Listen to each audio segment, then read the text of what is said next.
Qu'est-ce que c'est? C'est ma vie, ça te regarde pas. Désolée, 17 ans, des préservatifs, ça me regarde complètement. C'est quoi l'histoire?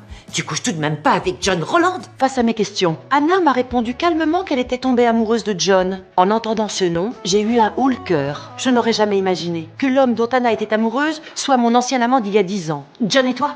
Impossible. Qu'est-ce qui se passe à propos de John qui te rend aussi dingue? C'était juste votre jardinier. Je ne suis pas dingue.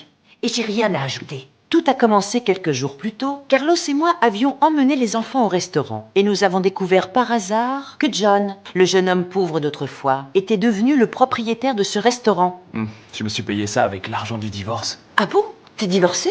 Ouais, ça fait presque un an. Il ne cessait de faire la cour à ma nièce Anna, en voyant Anna complètement sous son charme. J'ai immédiatement senti le danger arriver. Mais ce qui m'a encore plus rendue folle, c'est que le lendemain, John s'est directement rendu dans le bureau de Carlos. Il a fait semblant de demander l'avis de Carlos, prétendant vouloir engager Anna comme serveuse dans son restaurant. Oui.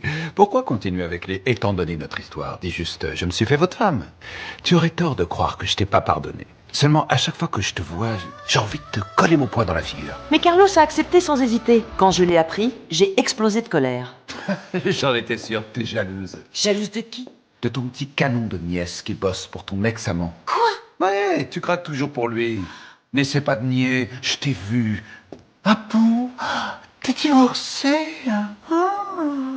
J'ai caché ma panique intérieure derrière ma colère. Le lendemain, je suis arrivée au restaurant furieuse pour avertir John. Tu sais, je pense souvent à cette époque, Gabi. C'est vrai, j'étais qu'un gosse.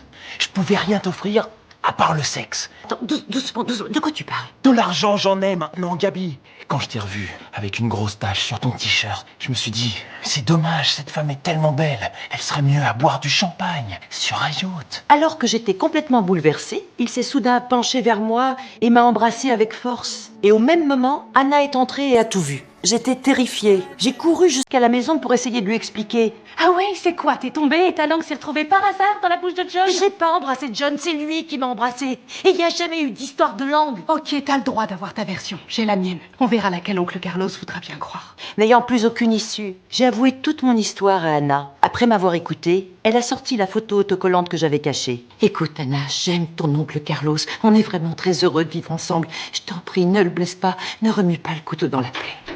C'est à ce moment-là que Carlos a ouvert la porte. Quoi de neuf? J'étais en train d'expliquer à tante Gabi que j'allais laisser tomber mon boulot.